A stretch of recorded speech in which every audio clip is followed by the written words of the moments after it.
마가복음 5장 21절부터 끝절까지 교독하겠습니다.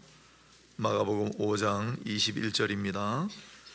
예수께서 배를 타시고 다시 맞은편으로 건너가시니 큰 무리가 그에게로 모이거늘 이에 바닷가에 계시더니 회당장 중의 하나인 야이로라는 이가 와서 예수를 보고 발 아래에 엎드려 간곡히 구하여 이르되 내 어린 딸이 죽게 되었사오니 오셔서 그 위에 손을 얹으사 그로 구원을 받아 살게 하소서 하거늘 예 그와 함께 가실새 큰 무리가 따라가며 애워싸 밀더라.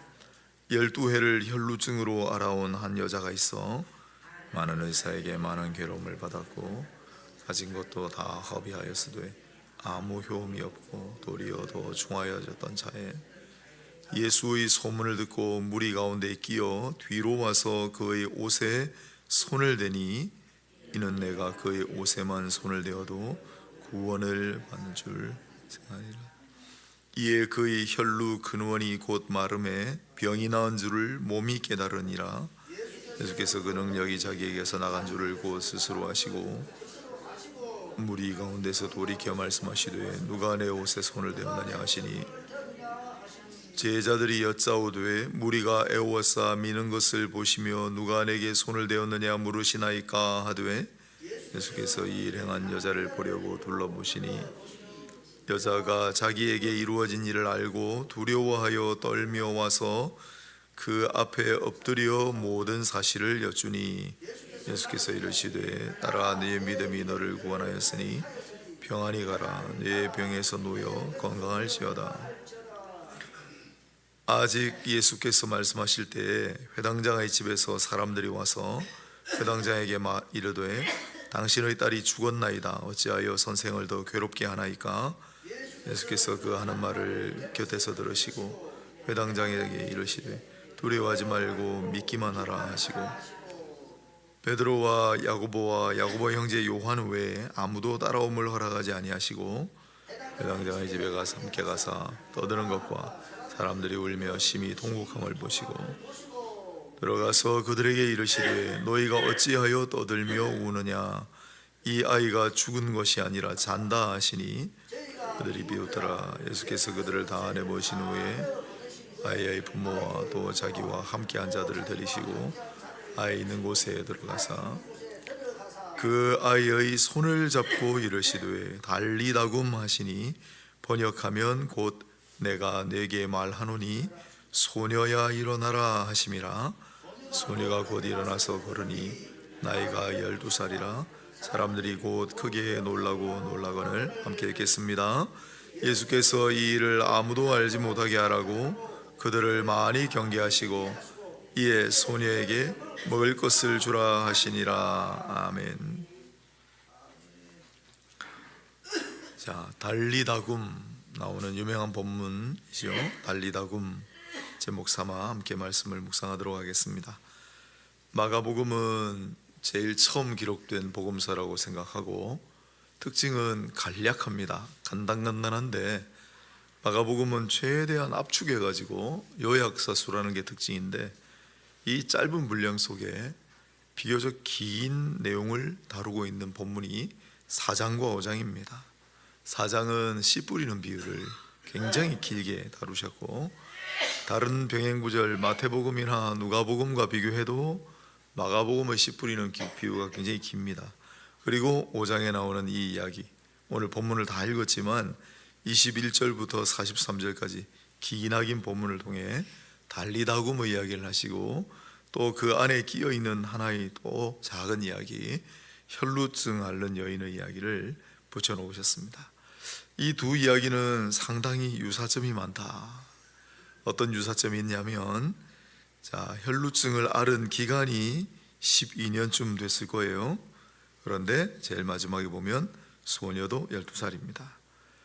누군가는 태어난 지 12년 만에 죽었죠. 사실은 태어난 지 12년 만에 생을 마감하는 아픔을 겪게 되고 또 어떤 이는 12년 동안이나 그 기간 동안에 내내 몸이 아픈 그러한 어려움을 겪습니다. 인생의 여러 가지 유한성, 우리가 겪게 되는 한계 상황을 잘 보여주고 있다 생각이 들고, 이런 상황 속에서 보면 고통이라고 하는, 괴롭다라는 말이 자꾸 나오죠. 또 통곡하다, 울다, 아프다, 이런 말들이 계속 나옵니다. 결국 이 어린 딸과 또 혈루증을 앓는 여인을 통해 인간의 유한함, 인생이 겪는 보편적인 경험을 말씀해 주고 있다 생각이 들고, 우리도 살아가면서 여러 가지 어려움을 겪는데 그때마다 우리가 꼭 기억해야 할 것은 나만 겪는 고난이 아니다라는 거. 뭐 찬양에는 왜 나만 겪는 고난이냐고 불평하지 마세요, 원망하지 마세요 라고 했지만, 우린 다 그런 상황을 맞이하면은 똑같은 생각을 합니다. 왜 내게만 이렇게 많은 고난이 주어질까? 왜 나만 이렇게 많이 아프고 왜 나만 이렇게 괴로울까? 그러나 똑같다는 거, 본질이 똑같다는 것을 기억을 하시고, 결국 우리가 겪는 모든 보편적인 경험이다, 인생은 본래 유한할 수밖에 없다 라는 사실을 꼭 기억하시고, 그래서 우리가 하나님 앞에 나가는 거 아니겠습니까? 오늘 본문에 또 유사성이 있는데, 어린 딸이 아픕니다 그랬죠. 회당장에 와서 어린 딸이 아픕니다 그랬습니다. 그런데 나중에 보면 여인에게도 딸아, 내 믿음이 너를 구원하였다, 그렇게 주님 말씀하시거든요. 단어가 똑같습니다. 12살짜리 소녀도, 혈루증 오랫동안 앓았던 이 여인도 하나님 보시기에는 다 딸입니다. 또 어린 딸, 애칭이거든요. 딸아, 딸아, 딸아, 내가 다 안다. 딸아, 내가 다 아노라. 너는 두려워하지 말라. 그 얘기를 오늘 우리가 찾을 수 있어요. 그러니 나만 겪는 고난이다, 나만 왜 이렇게 고통스러울까 생각하지 마시고, 이 고통, 이 아픔을 아버지께서 다 하신다. 딸아, 딸아, 내가 다 아노라 하고 계신다는 사실을 한 번이라도 생각하시고, 그러한 우리 공통적인 경험입니다마는 그를 통해서 하나님 바라보고 하나님께서 나를 가여이 여기시고 긍휼히 여기고 계신다는 사실을 다시 한번 생각하고 힘을 내시고 위로를 받으시기를 바랍니다. 자, 이런 상황 속에 사실 회당장이라는 사람이 등장을 하고 한 여인이 등장을 하는데, 회당장이라는 사람은 그 지역에서 가장 존경받는 장로입니다. 신망이 두터운 사람이고 비교적 재력이 있는 사람입니다. 왜냐하면 그 회당을 꾸려나가야 되기 때문에. 또 본문에 나오는 이 여인도 상당히 재력이 있는 여인입니다. 왜냐하면 많은 의사들을 찾아갔다 그러잖아요. 여러분, 선교지 나가면 우리 미얀마의 지금 권혁주 선교사님이 또 어떻게 참 그분이 용해요. 어떻게 또 아마 의사 선생님들을 좀 초청을 해가지고 의료 사역을 시작하셨어요. 본인도 물론 수지침 놓으시지만. 자, 이 미얀마 권 선교사님 계신 곳에 제가 한번 말씀드렸잖아요. 그 마을 들어가니까 밀림 속에 있는 마을 같아요. 거기에 의료 사역을 시작했다. 어떤 일이 일어났을까요? 사람들이 막 물밀듯이 밀려들어오는, 사람들이 엄청 와요. 어려운 지역입니다. 왜 의료 사역을 하면 그렇게 사람들이 많이 올까요? 거긴 병원이 없습니다. 의사도 없습니다. 그럼 몸이 아프면 의사를 찾아가야 되는데 돈이 있어야 찾아가요. 시내로 나가야 되고 비쌉니다. 그러니 아파도 의사를 못 찾아요. 지금 상황인데 2000년 전에는 더 했겠죠. 의사도 드물 뿐더러 의사를 찾아가는 것은 돈이 있는 사람들이나 가능한 거예요. 가난하고 불쌍한 사람들은 의사를 찾아가지도 못해요. 그런데 오늘 본문을 보니까 많은 의사들이 괴롭게 했다. 아니, 왜 의사 선생님들이 이 여인을 괴롭게 했겠어요? 기대를 가지고 용한 의원이 있다 그래가지고 찾아가서 또 돈도 내야 될 거 아닙니까? 그렇게 어렵게 찾아갔는데 결국은 못 고쳤어요. 또 어디 보니까 용한 의원이 있다고 그래서 또 찾아갔는데 또 못 고친 거예요. 그런 일들을 계속 해온 거예요. 지금 십몇 년 동안. 그러니 그것 때문에 힘들다, 괴롭다라고 하는 거죠. 다 허비하여서 효험이 없다, 더 중화해졌다 그러잖아요. 그러니 이 여인도 비교적 재력이 있는 여인이, 돈이 무슨 소용이 있습니까? 신망이 무슨 소용이 있습니까? 사회적인 명성이 무슨 소용이 있습니까? 우리 인간의 유한함, 인간의 이 보편적인 경험 앞에서 다 똑같은 거예요. 그래서 우리에게는 하나님이 필요합니다. 이 여인과 이 회당장은 결론이, 이건 우리의 돈으로도 안 되고 명성으로도 안 되고 인간이 가진 것으로는 되는 일이 아니다에 봉착하게 됐어요. 그리고 이 사람들은 믿음을 가지게 됩니다. 23절을 보세요. 회당장이 막 찾아와서 예수님께 이렇게 얘기합니다. 손을 얹으사 구원을 받아 살게 하소서. 내 딸이 살게 해 주십시오. 구원을 받게 해 주십시오. 손을 얹기만 하면, 예수님 소문을 듣고 찾아왔어요. 손이 또 공통점이에요. 나중에 예수님께서 소녀의 손을 잡아 일으키시며 달리다굼 하시잖아요. 그의 믿음대로 해주신 거예요. 뿐만 아니라 이 여인은 28절을 보면 그의 옷에만 손을 대어도 구원을 받으리라는 생각을 하게 됐어요.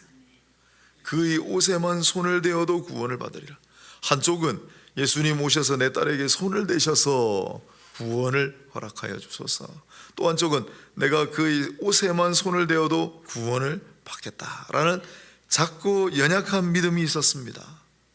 어제 우리 계속 해왔지만은 계속 이 논의가 이어져요. 그래서 겨자씨만한 믿음이 있을지라도 라고 했지. 겨자씨 우리가 했잖아요. 그 작은 믿음이 이 두 사람에게 있는 거죠. 회당장에게, 여인에게. 이런 결론에 봉착하게 됐어요. 그에게 가서 내가 부탁을 하면 그가 손을 대시면 나음을 받고 구원을 받겠다라는 작은 믿음이 생긴 거예요. 그렇습니다. 우리에게 살아가면서 우리 인생 가운데 필요한 것이 오직 하나 있다면 믿음입니다. 우리 신자들에게 가장 절실하고 필요한 것이 하나 있다면 믿음입니다. 감정이 아닙니다. 믿음입니다. 의지도 차선입니다. 믿음입니다. 믿음. 지식도 차선입니다. 믿음입니다. 우리에게 필요한 것은 믿음입니다. 믿음을 가지시기를 바랍니다. 중간에 얘기하잖아요. 두려워하지 말고 믿기만 하라. 36절. 우리는 살아가다가 어려운 일을 만나고 믿음 생활을 하지만 두려운 일을 만날 때 두려워하게 돼요. 마음에 근심하게 돼요. 염려하게 돼요. 그러나 성경 한결같이 우리에게 이야기합니다. 두려워하지 말라. 마음에 근심하지 말라. 아무것도 염려하지 말라. 두려워하지 말고 근심하지 말고 염려하지 말고 다만 모든 일에 기도와 간구로 너희 구할 것을 감사함으로 하나님께 아뢰라. 믿음을 가지라. 믿음의 기도하라 하는 이야기만 계속해요. 우리에게 34절도 따라 네 믿음이 너를 구원하였다 라고 칭찬하세요. 네 믿음이 너를 구원하였다. 보잘것없는 믿음이에요. 작고 연약해 보이는 믿음이에요. 왜냐하면 이 여인은 피가 나는 사람이기 때문에 율법에 따르면 사람들하고 접촉할 수 없는 사람이에요. 큰 용기를 내었습니다. 어쩌면 율법을 따라 맞아 죽을지도 모르는 위험을 감수하고 예수님께로 와서 이분 옷자락만 손을 스쳐도 내가 낫겠다는 믿음. 어떻게 생각하면 위대한 믿음인데 어떻게 생각하면 작고 연약한 믿음이에요. 그건 종이 한 장 차이에요. 동전의 앞면과 뒷면인 것 같아요. 이 믿음이 너를 구원하였다라고 말씀하세요. 회당장에게는 두려워하지 말고 믿기만 하라 하고 말씀하세요. 죽었습니다. 아니야, 죽은 것이 아니라 잔다 얘기하시고, 그리고 세 제자만 데리고, 왜냐하면 증인이 필요하기 때문에 세 제자, 가장 신뢰하는 세 제자를 데리고 딸에게 갔습니다. 이미 죽었다 그랬지만 아니야, 잠들어 있다 말씀하시고 들어가서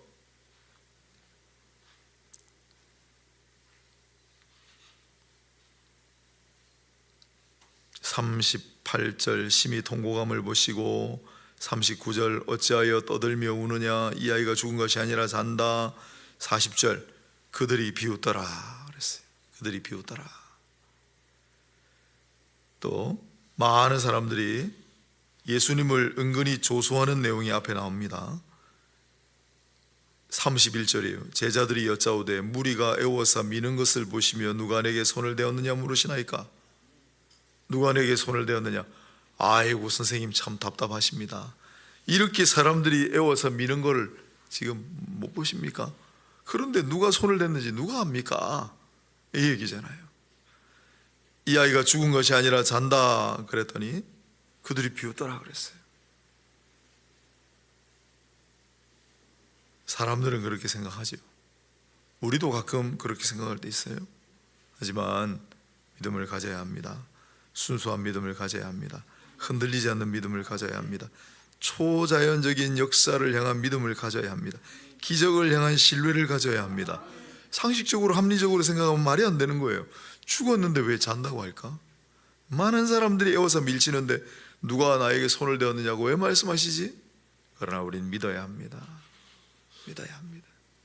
믿음의 태도는 이런 것이죠. 누가 내게 손을 대었느냐? 누가 주님께 손을 댄 사람이 있습니까? 그래서 주님 어떤 일이 일어났습니까? 그에게 주님께서 능력을 행하셨습니까? 이렇게 물어봐야지. 이 아이가 죽은 것이 아니라 잔다. 그렇습니까? 우리는 몰랐습니다. 이 아이가 잔다면 주님께서 능히 깨우실 줄로 믿습니다. 이건 쉽지가 않아요. 우리는 이 말씀들을 통해서 믿음을 배우는 거예요. 믿음은 습관이고 믿음은 형성되는 것이고, 터툴리안이라고 하는 고대 교부가 얘기했습니다. 신자는 태어나는 것이 아니라 만들어지는 것이다. 신자는 태어나는 것이 아니라 만들어지는 것이다. 우리는 이 말씀들을 통해 배우는 거예요. 우리 이 말씀을 통해 신앙을 형성하고 우리 이 말씀을 통해 믿음의 태도를 훈련받는 거예요. 즉각적으로 반응할 수 있도록. 그래서 훗날 다음에 예수께서 우리에게 물으신다면 누가 내 몸에 손을 대었느냐? 주님 그렇습니까? 누가 주님 몸에 손을 대었습니까? 그래서 주님께서 그에게 이적을 행하셨나이까? 할렐루야 할 수 있는 그런 우리가 될 수 있기를 바랍니다. 이 아이가 죽은 것이 잔다 그랬을 때 그렇습니까 주님? 그러면 주님께서 깨우실 수 있을 줄로 제가 믿습니다. 즉각적으로 반응하는, 그건 훈련 과정을 통해 만들어지는 거예요. 오늘 이 말씀들, 기나긴 말씀들을 통해 우리가 그 믿음을 가지기를 원하십니다. 다시 보겠습니다. 내 믿음이 너를 구원하였느니라. 이제는 더 이상 아프지 말고 평안히 살아라 라고 말씀하시죠. 두려워하지 말고 믿기만 하라. 이 아이가 죽은 것이 아니라 잔다. 달리다굼 소녀야 일어나라. 이 말씀이 우리의 면면이 흘러 우리가 때로 인생 가운데 정말 지난한 현장을 만날 때도 이게 나만 겪는 것이 아니고 인생의 유한함을 보여주는 장면이구나. 그러므로 나는 더 하나님 앞으로 가까이 갈 수밖에 없구나. 나는 나의 치료자가 되시고 나의 구주가 되시는 주 예수 그리스도를 믿음 밖에는 없구나. 오늘 얘기하지. 구주, 구원하시는 분이다 계속 나오죠. 치료하시는 분이다 계속 나오죠. 그 믿음 가지고 살아가시는 저와 여러분이 되시기를 주의 이름으로 축복합니다.